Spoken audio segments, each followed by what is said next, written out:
బంగాళాఖాతంలో ఏర్పడిన తీవ్ర అల్పపీడనం వాయుగుండంగా మారడంతో ఏపీ వ్యాప్తంగా పలు చోట్ల భారీ అతి భారీ వర్షాలు కురిశాయి. వాగులు వంకలు ఉప్పొంగాయి. వాటికి గండ్లు పడటంతో వివిధ జిల్లాల్లో వేల ఎకరాల్లో పంటలు నీట మునిగాయి. ఉత్తరాంధ్ర నుంచి కృష్ణా జిల్లా వరకు వర్షాల ప్రభావం తీవ్రంగా ఉంది. ఇవాళ రేపు కూడా భారీ వర్షాలు కురుస్తాయని విశాఖ వాతావరణ కేంద్రం వెల్లడించింది. అల్లూరి సీతారామరాజు, ఏలూరు జిల్లాలకు రెడ్ అలర్ట్ జారీ చేసింది. ఇక 9 జిల్లాలకు ఆరెంజ్ అలర్ట్ జారీ అయింది. ఆరెంజ్ అలర్ట్ జారీ అయిన వాటిలో ఎన్టీఆర్ జిల్లా, గుంటూరు, కృష్ణా, వెస్ట్ గోదావరి, కోనసీమ, కాకినాడ, విశాఖ, విజయనగరం, పార్వతీపురం, మన్యం జిల్లాలు ఉన్నాయి.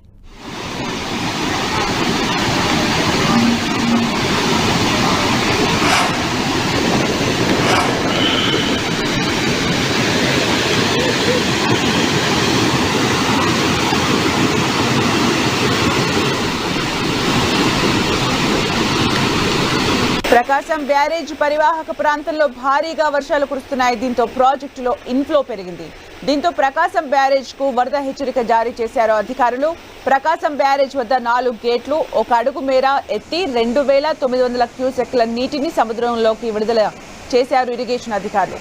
ఇతర ప్రాంతాల నుంచి ప్రకాశం బ్యారేజ్ కి వస్తున్న ఇన్ఫ్లోను బట్టి మరికొన్ని గేట్లు ఎత్తి నీటిని విడుదల చేసే అవకాశం ఉంది.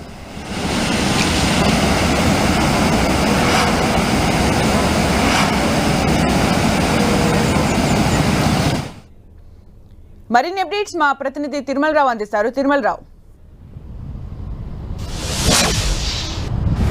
సుమిత్ర, గత 5 రోజుల నుంచి కురుస్తున్న భారీ వర్షాలకు రాష్ట్రంలో ఉన్న జలాశయాలన్నీ నిండు కుండల్లాగా మారాయని చెప్పాలి. ఇప్పటికే రాష్ట్ర ప్రభుత్వము ఈ భారీ వర్షాలు దృష్టిలో పెట్టుకుని ఏదైతే ఉందో అల్లూరి సీతారామరాజు జిల్లా, ఏలూరు జిల్లాకు సంబంధించి రెడ్ అలర్ట్ ప్రకటించడం జరిగింది. అదేవిధంగా మరి 9 జిల్లాలకు సంబంధించి ఆరెంజ్ అలర్ట్ను ప్రకటించడం జరిగింది. ఈ జిల్లాల అలర్ట్ ప్రకటించడంతో రాష్ట్ర వ్యాప్తంగా అధికారులను అప్రమత్తం చేశారు. ఎప్పటికప్పుడు ఈ జలాశయాలకు సంబంధించి పరిస్థితి ఎలా ఉందంటూ ముఖ్యమంత్రి నారా చంద్రబాబు నాయుడు ఏదైతే ఉందో ఈ సంబంధించి పూర్తిగా అధికారులతో సమీక్షా సమావేశం అయితే నిర్వహిస్తూ జిల్లా కలెక్టర్లతో పాటు ఎస్పీలను అలర్ట్ చేయడం జరిగింది. ఎలాంటి అవాంఛనీయ సంఘటనలు జరగకుండా ముందస్తు చర్యల్లో భాగంగా ఎప్పటికప్పుడు ప్రజలను అప్రమత్తం చేస్తూ వాళ్ళకి సమాచారం ఇవ్వాలంటూ అధికారులకైతే ఆదేశాలు జారీ చేయడం జరిగింది. అదేవిధంగా పంట ప్రాంతాలకు సంబంధించి పొలాలకు సంబంధించి ఇబ్బంది పడకుండా ఉండేది కూడా అన్ని ఏర్పాట్లు చేయాలని చెప్పేసి అధికారులకైతే ముఖ్యమంత్రి సమీక్ష సమావేశంలో నిర్వహిస్తున్నారు. ఎప్పటికప్పుడు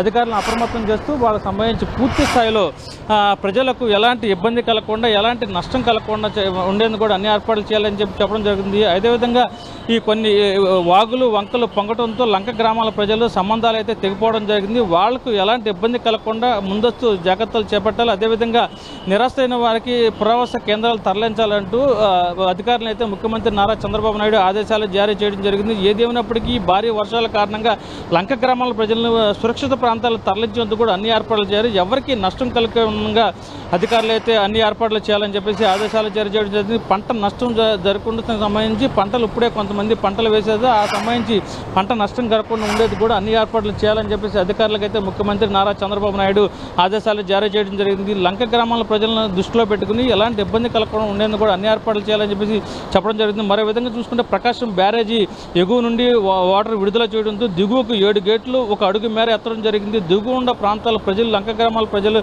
అదే అప్ టు ఇట్లా లంక ఇది అవనిగడ్డ వరకు ఉంటుంది. ఈ లంక గ్రామాల ప్రజలు కూడా ఎప్పటికప్పుడు ఇటు కృష్ణా జిల్లా కలెక్టర్ కానీ అదేవిధంగా ఎన్టీఆర్ జిల్లా కలెక్టర్ కానీ అప్రమత్తం చేసి ఎప్పటికప్పుడు అప్రమత్తంగా ఉండాలి. లంక గ్రామాల ప్రజలు సురక్షిత ప్రాంతాలు తరలించాలని సంబంధించి చెప్పడం జరుగుతుంది. మరో విధంగా ఆరోగ్యానికి సంబంధించి ఎలాంటి విధంగా ఇబ్బంది పడకుండా ఆరోగ్య శాఖను కూడా అధికారులు అయితే రాష్ట్ర వ్యాప్తంగా అప్రమత్తం చేస్తూ మందులు ఇబ్బంది కలగకుండా అత్యార వ్యాధులు కూడా సోకకుండా ఉండేది కూడా అన్ని ఏర్పాట్లు చేయాలని చెప్పేసి అధికారులు అయితే అప్రమత్తం చేస్తుంది. ఏదేమైనప్పటికీ ఈ వరదల కారణంగా ప్రజలు ఇబ్బంది పడకుండా ఉండేందుకు కూడా ఎప్పటికప్పుడు అధికారులు అప్రమత్తంగా ఉండాలంటూ ముఖ్యమంత్రి నారా చంద్రబాబు నాయుడు స్వయంగా అధికారులు అయితే ఆదేశాలు జారీ చేయడం జరిగింది. Sumitra. Thank you Tirumalarao for the updates.